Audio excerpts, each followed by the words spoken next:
1948 में कंपनी बनी है ये, 1948 कंपनी। और आप ये देखिए 70-75 साल का इस ग्रुप को शिपिंग बिजनेस का अनुभव है और प्राइवेट सेक्टर की लार्जेस्ट शिपिंग कंपनी पहली बार। अब क्या है, इनके पास टोटल 38 वेसल्स हैं। वेसल क्या हुआ तो मैं बताता हूँ, 26 तो इनके पास टैंकर हैं और 12 जो है ना वो ड्राई बल्क कंटेनर है। अब ये क्या होता है, टैंकर क्या होता है, तो टैंकर वो चीज़ होती है जो लिक्विड लेके जाता है, तो एक जगह से दूसरी जगह लिक्विड लेके जाता है, जैसे क्रूड ऑयल हुआ या आपका केमिकल्स हुआ या लिक्विफाइड नेचुरल गैस हुई या लिक्विफाइड पेट्रोलियम गैस हुई, LNG PNG जिसको अपन बोलते हैं, LNG LPG जिनको बोलते हैं, तो वो तो इनके पास 26 तो टैंकर हैं और ड्राई बल्क कंटेनर हैं।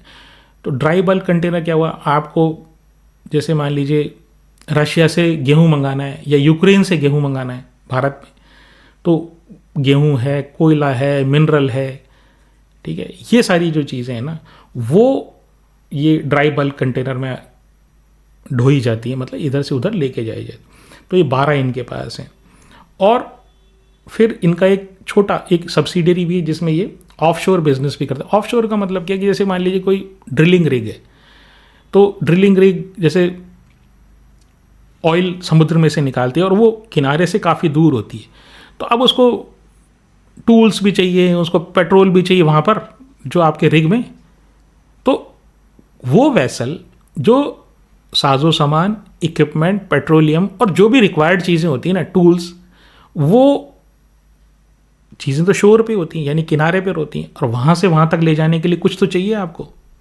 तो वो सर्विसेज जो है ना वो वेसल ये प्रोवाइड किराए पे चलवाती हैं, ओन भी करती हैं, ऑपरेट भी करती हैं। किसके लिए, रिग्स के लिए। और एक मोबाइल रिग्स भी चलाती हैं यही कंपनी GE शिपिंग।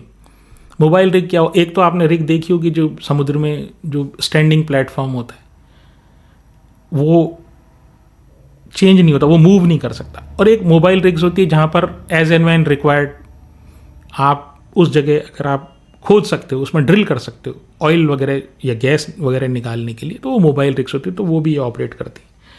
3 साल की इनकी सेल्स जो है वो 16% से बढ़ी है, प्रॉफिट इनका 42% से बढ़ा है, PE मात्र 6 है, ROE 21 है। अब आप ये जो चीज़ कॉम्बिनेशन आप देखिए, ROE और PE में आप ये देखिए कि 21% का ROE, सेल्स ग्रोथ 16% 3 साल में और प्रॉफिट ग्रोथ 42% होने के बावजूद भी PE 6 का है। उसका कारण क्या है, उसका कारण ये है कि ओल्ड इकोनॉमी शेयर है, मार्केट जो है ना इसको बहुत ज़्यादा तवज्जो नहीं देता है।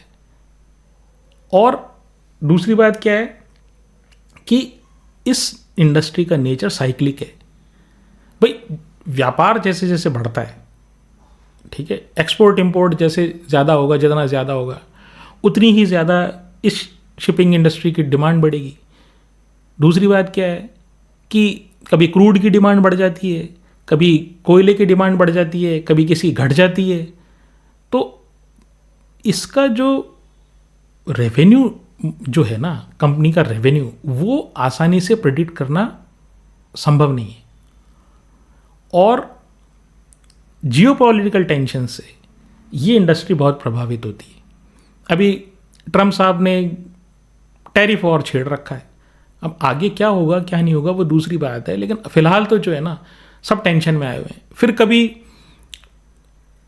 जो इजराइल पैलेस्टीन का झंझट हो जाता है, तो ये सारी चीज़ें जो है ना इस इंडस्ट्री को लोग ये सोचते हैं, इतनी सारी जो इन्वेस्टर्स हैं, जो अच्छे इन्वेस्टर्स हैं, वो ये सोचते हैं कि इतनी अच्छी अच्छी कंपनियां पड़ी हुई हैं जो भी इसी में क्यों घुसें। तो आजकल जो नई नई टाइप की कंपनी, इसलिए हम बार बार आपके सामने ऐसी कंपनीज को लाते हैं जिनका बिजनेस मॉडल यूनिक होता है, ताकि आप समझें कि किस तरह की कंपनीज जो है ना वो पैसा कैसे बना रही हैं और किस तरह के नए नए पैसा कमाने के टेक्निक ला रही हैं। तो ये कंपनी उन कंपनीज के तुलना में कम प्रिफरेबल होती है जो अच्छे इन्वेस्टर होता है उनकी नज़रों में, ठीक है। अब मार्केट कैप इसका 13,300 करोड़ रुपए का है और डेट टू इक्विटी 0.21 का है तो बहुत ज़्यादा डेट टू इक्विटी नहीं है। हाँ, एक खास बात जो इसमें है, डिविडेंड यील्ड 3% की है।